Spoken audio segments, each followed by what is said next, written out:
Hello and a very warm welcome to Newsnight, your one-stop destination for news and analysis on the day's biggest news stories. Tonight we ask, will our political class accept the Supreme Court's decision on convicted lawmakers? Also, with over 700 seats still vacant across IITs after the first round of admissions, we ask, are IITs not a rage among students anymore? First up, the headlines. In a political consensus on the Supreme Court decision disqualifying lawmakers from office upon conviction, some political parties adopted a cautious stance. Others asked questions on it. Here are some of the political reactions to the judgment. You can still file an appeal. Huh? Any politician can still file an appeal after the conviction. But for that,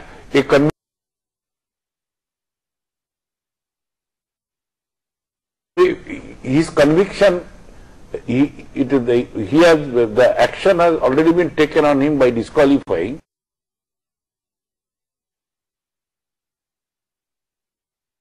That someone made just days ago, that it is the Supreme Court that on the forefront of electoral reforms over the past many years, and only recently we saw the Court gave directions to the Election Commission to build a consensus with political parties and have guidelines on election manifestos.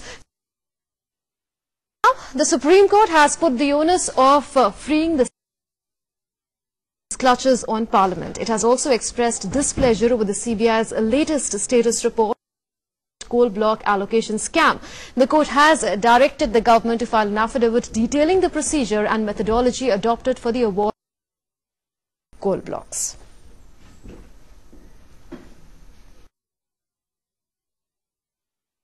The court has once again expressed dissatisfaction with the progress.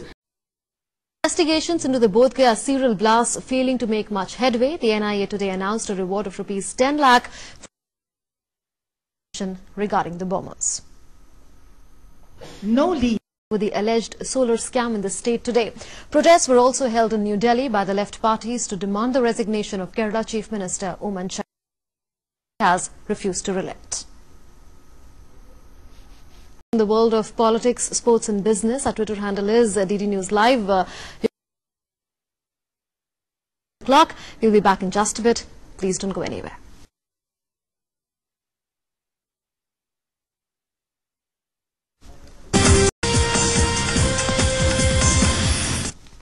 Thanks for staying with us. You're watching Newsnight. Here's a recap of the headlines. In a historic judgment, Supreme Court ruled news across the country.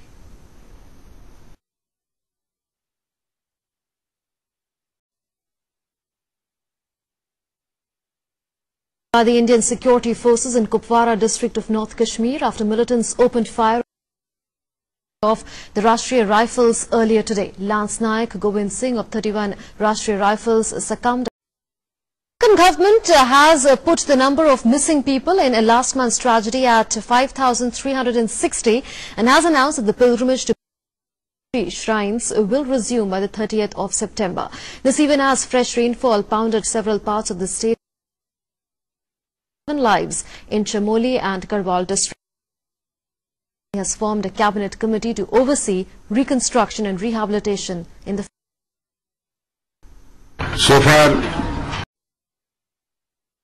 symptomatic of, because since I represent no one and no system here in my personal capacity, I have an opportunity to table some facts which really go back to 2008 when I want to make is seats lying vacant is not a new phenomena. It has become to understand that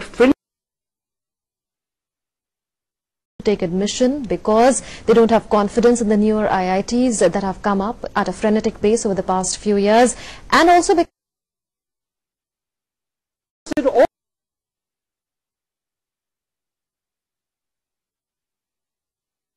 global universities, be it MIT, be it rattle off the names, they all go up and nothing to do with the bottom line of students. A ranking of an institution is over a large number of indices of there is research, there is extension, there is knowledge where, and this may not be the best occasion to see where. So the jury is really out on that one. Are IITs losing their sheen, or is it simply that students are not being able to make the cut? Time for a short break now. We'll be back with much more on the other side. Please don't go anywhere. See you again tomorrow.